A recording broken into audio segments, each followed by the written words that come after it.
नमस्कार दोस्तों, आज मैं आपको एगारस माता की कहानी सुनाने जा रही हूँ। प्रेम से बोलिए एगारस माता की जय हो, विष्णु भगवान की जय हो। एक समय की बात है, एक नगर में एक राजा राज्य करता था। वह बहुत ही धार्मिक प्रवृत्ति का था। उस राजा को समय आने पर दो कन्याओं का जन्म हुआ। राजा की छोटी बेटी भी अपने पिता के तरह ही धार्मिक थी। वह नियम धर्म से रहती थी। साथ ही वह बचपन से ही एगारस का व्रत भी करने लगी।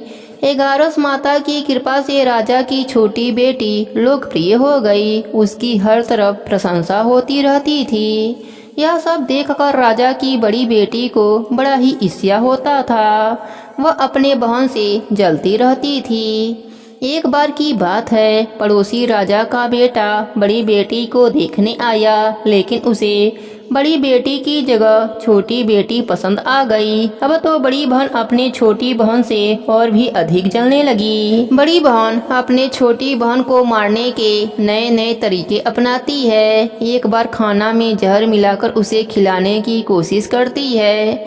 एक बार मटके में जहरीला सांप रखकर छोटी बहन के कमरे में रख देती है। एक बार छोटी बेटी को पनघट पर पानी भरने के लिए ले जाती है और धोखे से नदी में धक्का दे देती है।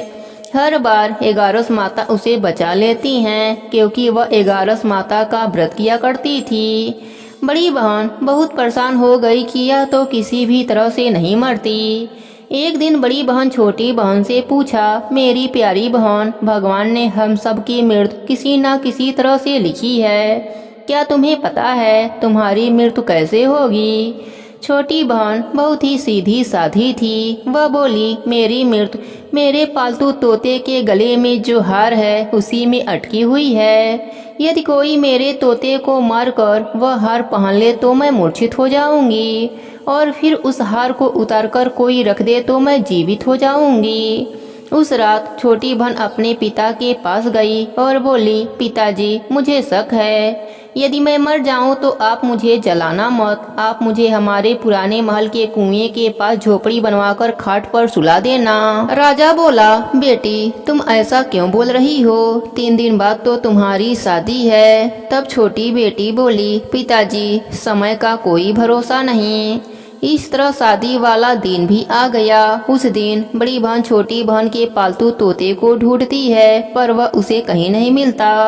तभी दरवाजे पर बारात आ जाती है। बरमाला का कार्यक्रम संपन्न हो जाता है। फेरों की रस्म शुरू हो जाती है। उधर बड़ी बहन तोते को ढूंढ लेती है और वह उस तोते को मार देती है। वहीं छोटी बहन 3 फेरे राजकुमार के साथ पूरा कर लेती है। तभी छोटी बहन मूर्छित होकर गिर जाती है। उधर बड़ी बहन तोते के हार को खुद पहन लेती है। इधर सभी घबरा जाते हैं। सभी बारातियों में हलचल मच जाती है कि राजकुमारी को क्या हुआ। सब डर जाते हैं। तब राजा वैद्य हकीमों को बुलाते हैं। छोटी राजकुमारी को महल में ले जाकर लिटा दिया जाता है। वैद्य हकीम राजा से कहते हैं, राजकुमारी ना मरी है ना जीवित हैं। हमने ऐसा पहली बार देखा है। तब राजा उनसे कहते हैं, वहां जाकर बोलना कि राजकुमारी अभी बेहोश हैं, थोड़ी देर में ठीक हो जाएंगी। यदि तुम लोग ऐसा नहीं कहोगे तो मैं तुम लोगों को फांसी दे दूंगा। बेचारे वैद्य हकीम राजा के कहे अनुसार वैसा ही बोलते हैं। भी बड़ी बेटी आती है और कहती है, पिताजी, मुझे छोटी बहन के मरने का बहुत दुख है। उससे ज्यादा दुख मुझे आपके इज्जत का है, जो कि खराब हो जाएगा। आप ऐसा करो कि मेरी शादी राजकुमार के साथ करवा दो, तब सब ठीक हो जाएगा। आपका इज्जत भी रह जाएगा। तब राजा को यह बात ठीक लगी और राजा ने छोटी बेटी के कपड़े पहनाकर फेरों में बैठा दिया, पर राजकुमार ने मना कर दिया। बोला, यह मेरी पत्नी नहीं है। मेरी पत्नी जब बोलती है उसके मुख से फूल झड़ते हैं। लेकिन सबने समझा बुझाकर उससे 4 फेरे लगवा दिए। बड़ी राजकुमारी ससुराल आई तो राजकुमार ना तो उससे बात करते थे, ना उसके हाथ से पानी पीते थे, ना ही उसके हाथ का बनाया हुआ खाना खाते थे। राजकुमार ने मन ही मन सोचा, मैं पता लगा कर रहूंगा कि मेरी पत्नी के साथ क्या हुआ है। एक दिन राजकुमार दुखी होकर घोड़े पर बैठकर जा रहे थे कि घोड़ा वहीं जाकर रुका जहां राजकुमारी की अधमरी लाश रखी गई थी। राजकुमार ने मन ही मन सोचा कि घोड़ा यहाँ किस कारण से रुका है, कोई तो वजह जरूर होगा जो कि घोड़ा यहाँ रुका है। राजकुमार घोड़े से उतरकर पुराने महल में गए। वहाँ एक चौकीदार था। राजकुमार ने पूछा, यह महल किसका है? तब चौकीदार ने बताया कि यह महल आपके ससुर जी का है। वहाँ खाट पर कौन सो रहा है? राजकुमार ने चौकीदार से पूछा। तब चौकीदार कहने लगा कि यह राजा की छोटी बेटी हैं जो शादी वाले दिन अधमरी हो गई थी। राजकुमार ने कहा कि यह तो मेरी पत्नी है, इसके साथ मेरे फेरे हुए थे। राजकुमार ने चौकीदार से कहा, तुम किसी से कुछ मत कहना कि मैं यहाँ हूँ, मैं तुम्हें मुँह मांगी रकम दूंगा। चौकीदार ने हाँ कह दिया।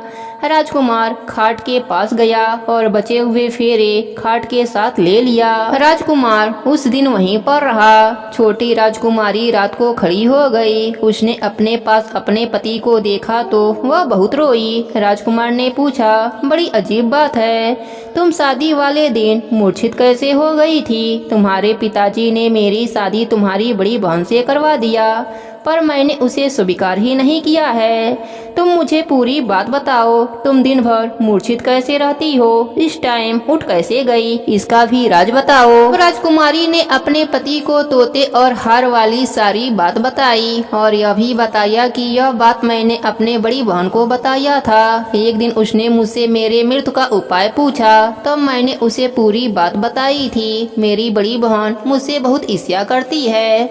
उसने कई बार मुझे मारने की कोशिश की, पर एगारस माता ने मुझे हर बार बचा लिया। यह सब मेरी बड़ी बहन ने किया है। तोते के गले में जो हार था वह मेरी बहन दिन में पहन लेती है और रात को उतार देती है, इसलिए मैं दिन में मूर्छित रहती हूँ और रात को जीवित हो जाती हूँ। यदि वह हार मुझे वापस मिल जाए तो मैं हमेशा के लिए जीवित हो जाऊंगी। इतना सुनकर सुबह होते ही राजकुमार गुस्से से अपने महल गया और बड़ी बहन के गले से हार निकाल कर लाया और अपने पत्नी को पहना दिया। उसकी पत्नी जीवित हो गई। फिर उसे लेकर महल गया और उसकी बड़ी बहन को महल से निकल जाने के लिए कहने लगा। बड़ी बहन रोने लगी और रोते रोते बोली, हे छोटी बहन, तुम्हें क्यों हर खुशी भगवान दे देते हैं और मुझे क्यों दुख देते हैं? इसका रहस्य बताओ। छोटी बेटी बोली, तुम्हारे मन में लालच रहता है, इस कारण तुम्हें दुख मिलता है और मैं सबका कल्याण चाहती हूँ। साथ ही एगारस का व्रत भी करती हूँ, इसलिए काल भी मेरा कुछ नहीं बिगाड़ सकता। यह सब एगारस माता की महिमा है। जो मेरे साथ तुमने कई अनहोनी किया पर हुआ नहीं। हर बार एगारस माता ने मेरी रक्षा करी। अब बड़ी बहन की आंखें खुल गई। वह बोली, हे बहन, मुझे क्षमा कर दो, मैं कहाँ जाऊंगी? तुम मेरे लिए एक छोटा सा घर दे दो, मैं उसी में रह लूंगी। छोटी बहन को अपने बड़ी बहन पर दया आ गया। वह राजकुमार से कहकर अपने बड़ी बहन के लिए एक महल दिलवा दिया।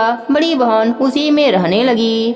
अब वह नियम धर्म से अपना दिन बिताती थी, साथ ही एगारस का व्रत भी करने लगी। छोटी बहन अपने पति के साथ राज सुख भोगने लगी। साथ ही दोनों जन एगारस का व्रत भी करने लगे। एगारस माता की कृपा से छोटी रानी को एक सुंदर सा पुत्र उत्पन्न हुआ और महल में रिद्धि सिद्धि का वास हो गया। हे एगारस माता, जैसी कृपा आपने छोटी राजकुमारी पर करी, वैसी ही कृपा अपने सभी भक्तों पर करना। सबके व्रत को पूर्ण करना। कहानी अधूरी हो तो पूरी करना, पूरी हो तो मान रखना। प्रेम से बोलिए एगारस माता की जय हो। विष्णु भगवान की जय हो।